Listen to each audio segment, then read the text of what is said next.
Hello babylər. Səhərin gözü açılmamış ayağımsa deməli harasa gedirəm. Eməkli olmaqdan ən çox zövq aldığım yerdəyəm. İndi qarşıdakı 4-5 gün ərzində həyatı romantizə eləyəcəm. Məni tanıyanlar deyə bilər ki, sanki heç eləmədiyin şeydir. İndi siz görün ki, bu eləməmiş halımsa mənim həyatı romantizə eləmiş halım necə olacaq. Bu videonu çəkəndən hardasa bir ay sonra editləmək yadıma düşdü. Səhərdən anlamsız şəkildə bir mahnı, bir səsləyim. Trend olan bir səsləyimdədir. Juliet, trust me, you'll be better off alone. Juliet, trust me, you'll be better off alone. Stop waiting for somebody else's love. Sevirəm. İlk dəfə idi harasa bel çantası ilə gedirdim. Böyük ehtimalla ilk və son. Nəysə ki, bir şəkildə gəlib çatdıq İstanbula.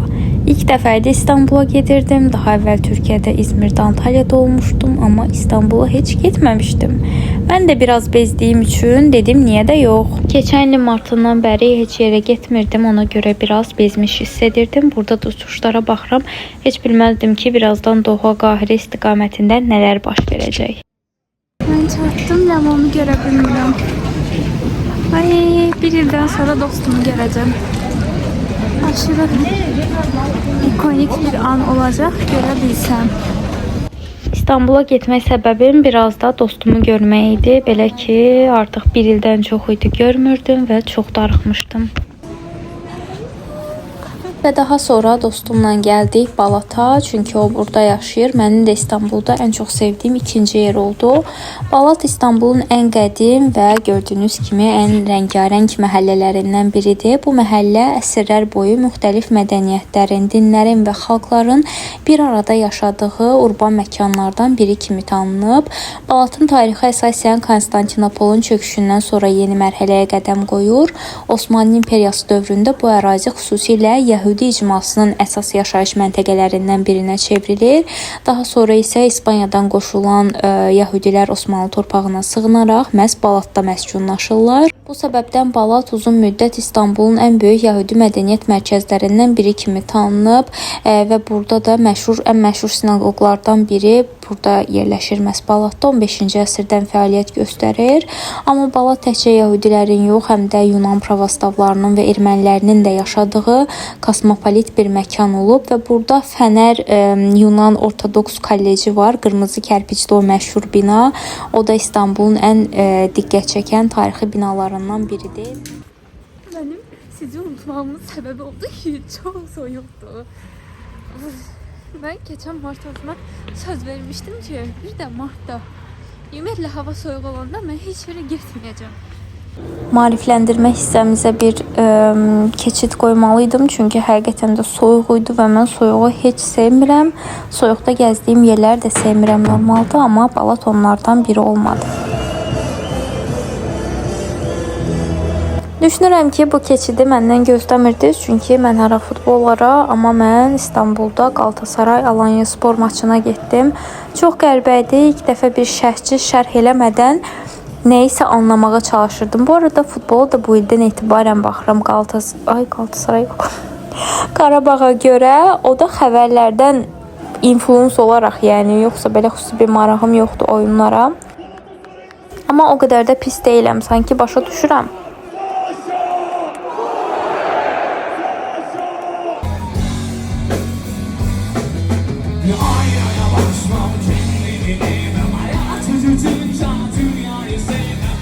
Burada da gəlmişdik biraz əylənməyə, amma əylənmək şübhəli, çünki ancaq duygusal romantik mahnılar oxuyurdular. Amma keyfimizi poza bilərlərmi? Təbii ki də, qətiyyən, əsla yox. Burada onun göstəricisi, hətta burada da TikTok çəkirəm. Mənim gizli bağlılığım TikTokdur bu arada, yəqin ki bilirsiniz. Növbəti gün isə gəldik Ortaköy'ə. Ortaköy İstanbulun ən canlı və romantik məhəllələrindən biri hesab olunur. Boğaz sahilində yerləşən bu məkan ümumilikdə tarix, memarlıq, müasir şəhər həyatının birləşdiyi nadir yerlərdəndir. Tarixi də Bizans dövrünə qədər uzanır. O vaxt balıqçı kəndi kimi tanınırmış. Ortaköy deyəndə ilk ağla gələn tikili isə Ortaköy məscididir. Məhz bu məscid barokko üslubunda inşa edilən bir məsciddir və Boğazın sahilində yerləşdiyi üçün İstanbulun ən fotogenik dini tikililərindən biri sayılır. Sonra elə piyada gəlib çatdıq Dolmabahçe sarayına. Bu saray İstanbulun ən möhtəşəm saraylarından biridir və Osmanlı İmperiyasının son dövrünün ən mühüm siyasi mərkəzlərindən biri hesab olunur. Bu saray Osmanlı Sultanı 1. Abdülməcid tərəfindən tikilib və o dövrdə Osmanlı İmperiyası Avropa ilə daha yaxın əlaqələr qurmağa çalışdığı üçün saray da Avropa saray memarlığından ilhamlanaraq inşa olunub. Sarayın tarixindəki ən önəmli hadisələrdən biri də Mustafa Kemal Atatürklə bağlıdır. Türkiyənin qurucusu olan Atatürk ömrünün son günlərini məhz bu sarayda Dolmabahçedə keçirib, elə burada da vəfat eləyib. Bu səbəbdən saraydakı saatların çoxu həmin saatı, yəni 09:05 vaxtını göstərir. Arkadaşlar yemin ederim ben çirkin bir insan değilim. İşim ama pistir. İşim pis olduğu için ben böyle görmüyorum. Neyse boş verin bunların hamısını detal. Bunları boş verin. Deməli mən nə axı vlog çəkirdim.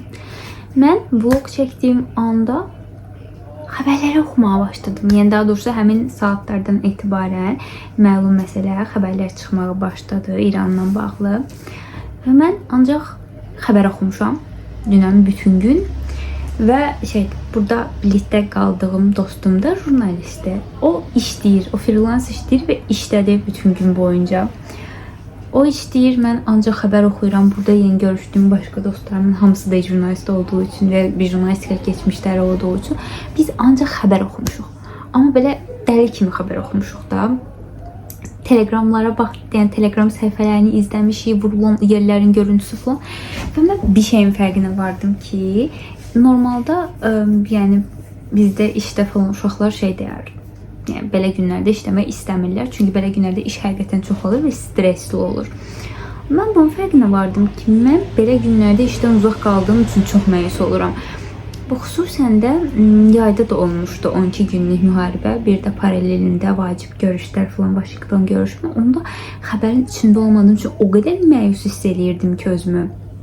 Və bu dəfə də Telegramdan baxıram, görün ki, qəşəng səsi var da, yəni çox qəşəng şumu var. Və fikirləşirəm ki, bu olsam bunu qoyardım kadr kimi bloka, şumun yazardım, 2-3 dəfə təkrar verərdim, nə bilim falan görüntünü verərdim, Trump'ın bu açıqlamasını sitat verərdim, bu falan şey olardı falan filan.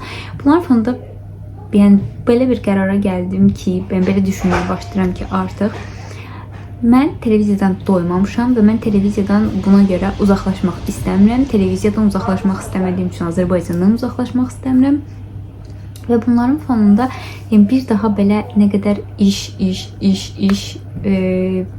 yəni daha doğrusu işi niyə bu qədər çox sevdiyim fərqinə vardım. Çünki mən əslində xəbəri sevirəm. Mən məlumatlı olmağı sevirəm.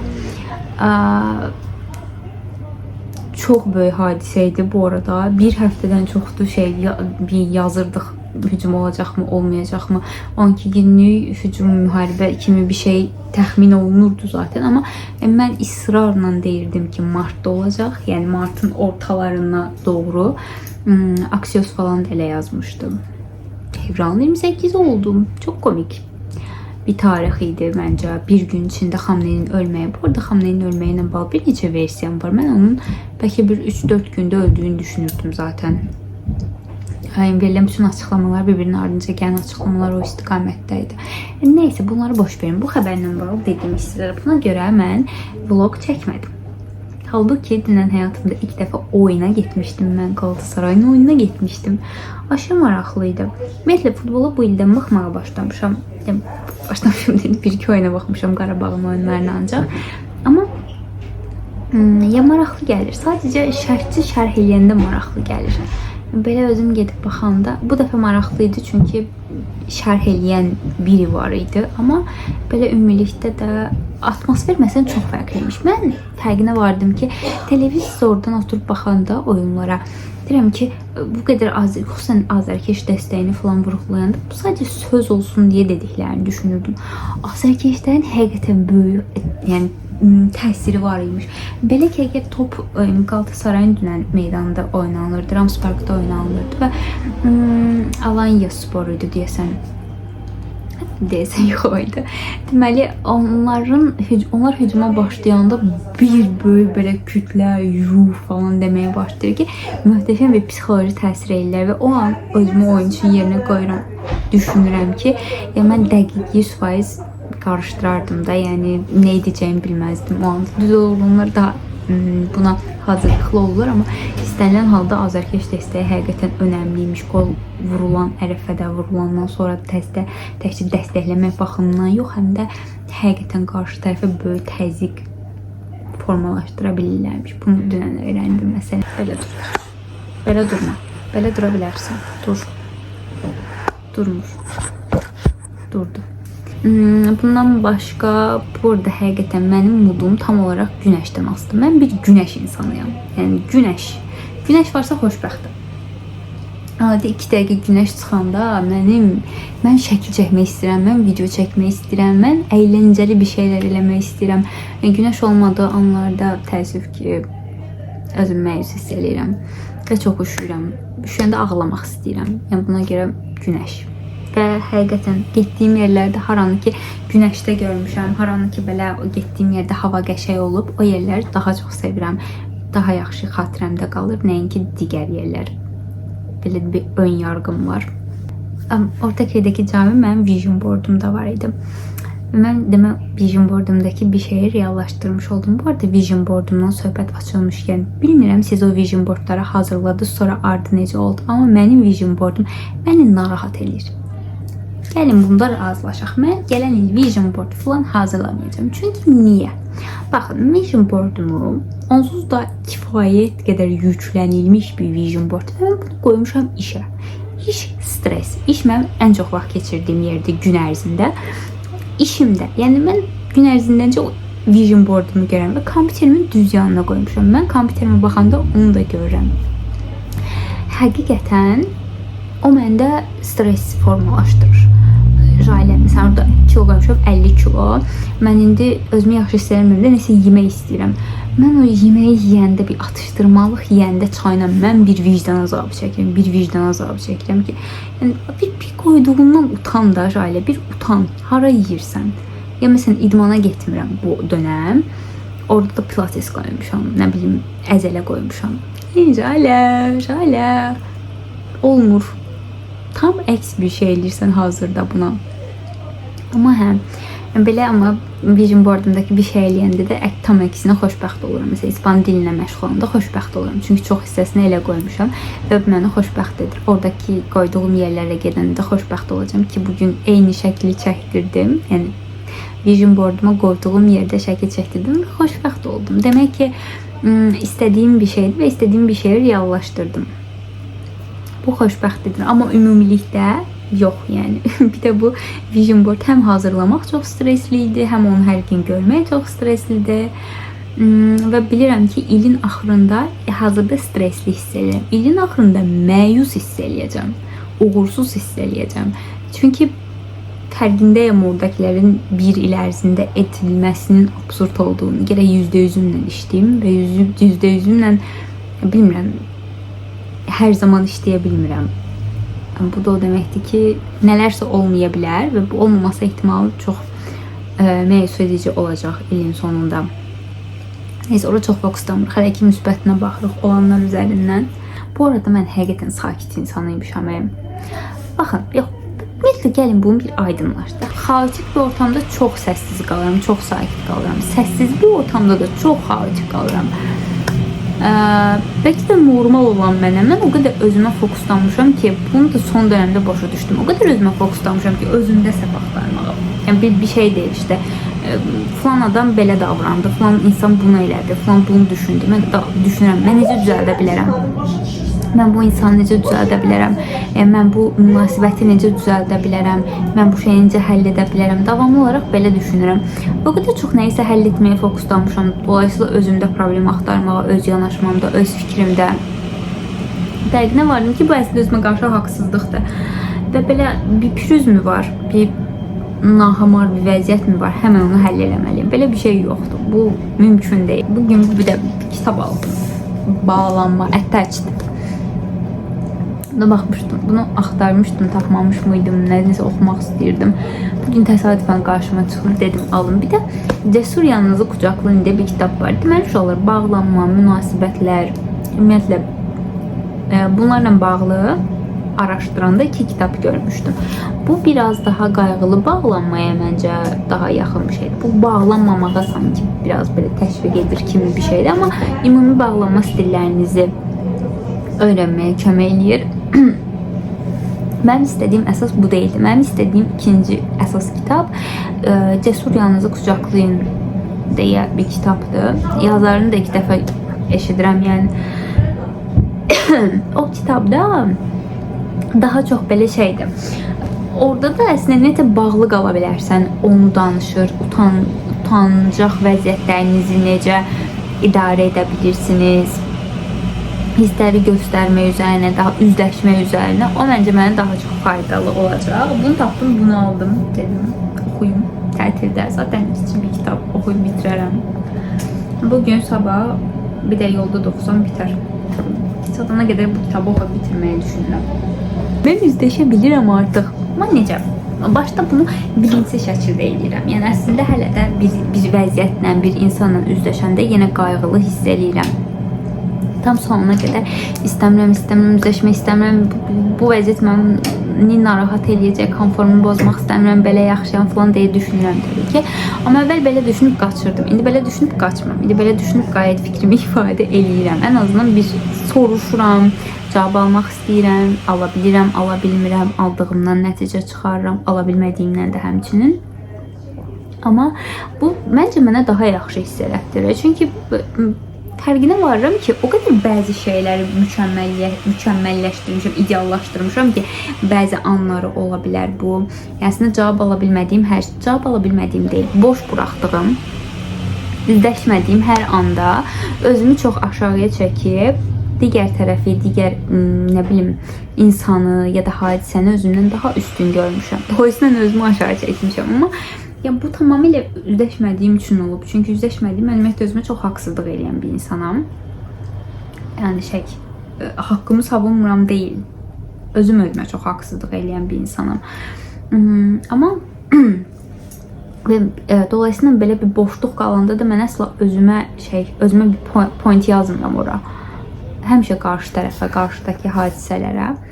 Dolayısıyla belə olanda da bu nə qədər bir çox şeydə üzləşmədiyim və o boşluq qaldığı üçün qalan o boşluqların hamısını özümə mənfi olacaq şəkildə doldurmuşam. Amma indi qarşılaşdıqca o hadisələrdən, o insanlardan, onlarla üzləşdikcə daha doğrusu deyirəm, elə yox yəni. Yox, burada sənin etdiyin yanlış bir şey yoxmuş. Burada sən öz düşündüyün kimi səhv deyilmişsən. Ya da ən basitindən qarşı tərəf o qədər ideal deyilmiş ya da həmin hadisə o qədər də böyük deyilmiş. Bunun fərqinə vardım üzləşdikcə və artıq üzləşməkdən qorxmuram. Nə ola bilər ki? Onsuz da elə də belə də yəni onun nəticəsini yaşadığımı düşündüyüm üçün ən azından bu formada üzləşərək daha net bir cavab alaraq daha yaxşıdır.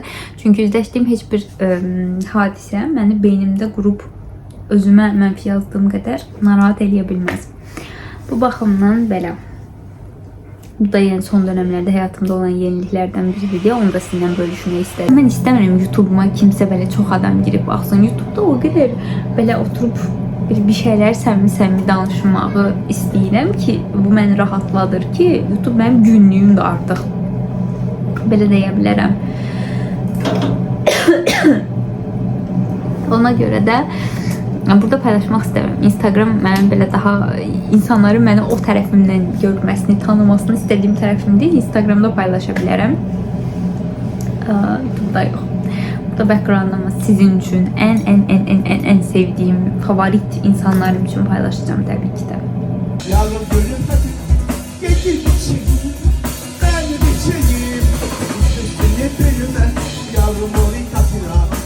Derdin nedir, haydi git işe.